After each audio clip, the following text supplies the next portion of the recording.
Mon prochain invité, Roger Stéphane Blaise, un type que j'affectionne beaucoup parce qu'on a vraiment la même mentalité concernant l'établissement littéraire. On en parle souvent, moi et lui, et c'est même parfois très drôle. Et c'est un personnage, ce Roger Stéphane Blaise. Il organise depuis quelques années les 10 heures de la poésie au Dièse 11 sur la rue Saint-Denis. Et on va le découvrir. Vous allez le découvrir si vous le connaissez déjà. J'aime bien ce type. On l'écoute toujours à Solovox, toujours ici à la Galerie BAM. Mon prochain invité, dans la deuxième partie de Solovox, Roger Stéphane Blaise. Toujours à Solovox.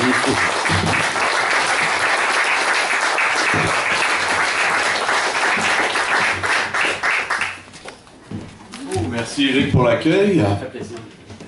Toujours, en passant, j'aimerais dire que c'est fascinant de voir que la salle est aussi bourrée qu'un alcoolique le jour de sa paye. C'est magnifique. Merci. Fallait que j'applaudisse celle-là. Bon, alors Sioran, oui, Sioran, magnifique Sioran. Non, c'est pas Sioran ce soir, hein? Je me suis trompé, je vais passer. Donc tout ça pour dire que finalement Layton, c'est un peu notre Sioran canadien.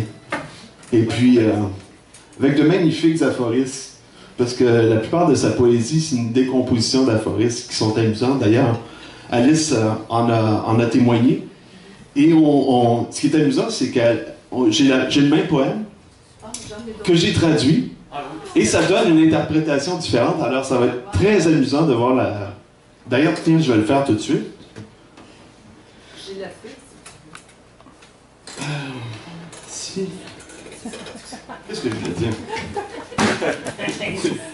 Qu'est-ce que je voulais dire sur Layton?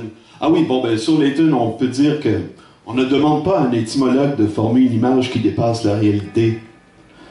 Comme à un entomologiste de nous permettre de voler de nos propres ailes. Ni à un chirurgien de greffer un regard sur une image ancienne. Ni à un typographe de donner ses impressions à travers son caractère singulier. Ou à un topographe de tracer la carte du monde sensible, ni à un politicien de nous laisser dans un état d'éveil, ni à un facteur d'affranchir le seuil de l'expression, ou encore moins à un professeur de nous rendre la faculté de nous émerveiller. Et surtout, on ne demande pas à un suicidé d'écrire les dernières paroles d'un mis à mort. On a des poètes comme Layton pour ça. Alors je vais vous lire le texte de Layton. Vous allez voir, il est un peu différent de celui d'Alice, et c'est ça qui est amusant. C'est le filtre de la pensée. Et ça donne ceci. Le titre « Signe sans lendemain ». Ce n'est qu'en démarchant vers le sentier que l'on retrouve la route de soi. En étouffant toute leçon sur l'amour, et en semant seulement ce que l'on aime. Et, en pleurant, à s'éclater la rate. De mon infirmité probante, j'y ai construit l'infiniment probable. Du conformisme probant, j'y ai modelé la véritable problématique. De l'hypocrisie, j'y ai décousu le fil du quotidien. Toujours déjà,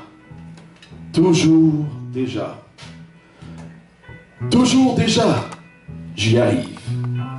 Mine de rien, avec l'aplomb d'être sur cette fine ligne, à un pas de devenir ce que je fus.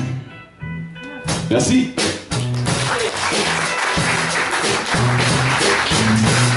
Alors, je voulais justement remercier parce que on a quand même une brochette de poètes. Oui, mauvais jeu de mots avec brochette de poulet, je le sais. Alors, oui, non, c'est parce que j'ai pris des notes quand même. Et Alice, franchement, j'ai été émerveillé parce que c'est la première fois que je vous écoute. Et puis, était-ce là? Était celle-là? C'est ça? Était celle-là? La flamboyante, le lucide de trance? Dans vos textes? Et oui, et puis aussi Edgar, j'ai été aussi émerveillé parce que ça m'a rappelé cette petite phrase de Supervielle qui disait « Je sais une tristesse à l'odeur d'ananas ». Et autant que vos mots et votre ton de voix me rappelaient celui de l'ananas. Alors je vais terminer avec un texte qui vient du dernier recueil. En fait, c'est un essai poétique de 72 pages. Et c'est peut-être pour ça que Triptyque est encore en train de l'analyser. Ils ont eu le temps de traduire du néo-réalisme québécois entre-temps, qui est plus facile à analyser. Alors, le texte s'intitule Existence. Messieurs? 1, 2, 3! Ok, je vais essayer de... Parce qu'un poème n'est jamais complètement fini. J'écris qu'en ces temps immémoriaux, dire la vérité n'a rien de réel. J'écris pour savourer la stance propice au moment, sans les comprendre, de peur d'y trouver un mensonge plus évident qui ferait suite aux lettres sans réponse. J'écris pour naître d'un prétexte qui se compose entre le vide de ce que l'on doit penser, P-A-N-S-R, et toutes choses qui ont envie d'être mots. J'écris avant de comparaître devant la virtuelle procession de nos moutons de Panurge, à qui je ne demande qu'une dernière phrase sèche avant que le monde s'éteigne devant moi. J'écris comme ces jeunes poètes qui ont toujours un pied posé sur l'ombre d'un plus grand. Question de faire l'entrée en matière d'une souplesse qui libère l'homme de la masse. J'écris ces passages sous silence. Silence. Je fais du Éric Roger. Silence. Qui se resserre dans l'accouchement pénible de termes qui donnent naissance à sa déformation avancée. J'écris sans décrier, sans pouvoir le dire simplement, jusqu'au jour où viendra le temps d'en faire le point, avant que les mots se jouent de nous. J'écris pour naître d'un prétexte qui compose entre le vide et ce que l'on doit penser de toutes choses qui ont envie d'être mots. Encore une fois.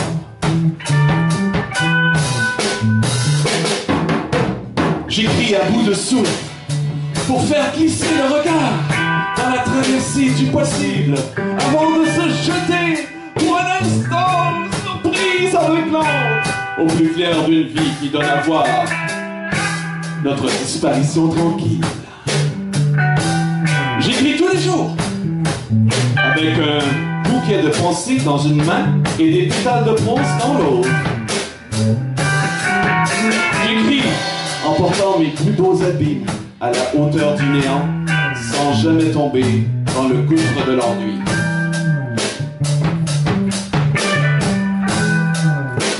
J'écris pour mieux m'effacer dans le cadavre des maudits qui n'ont pas le pouvoir de dire simplement que j'écris en vain.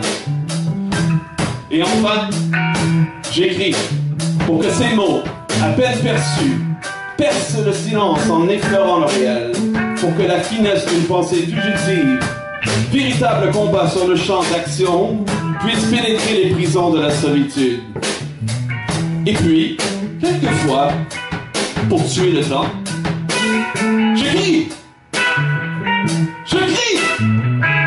je crie, chargé de tout, mine de rien, que tout ça n'est pas assez. Merci.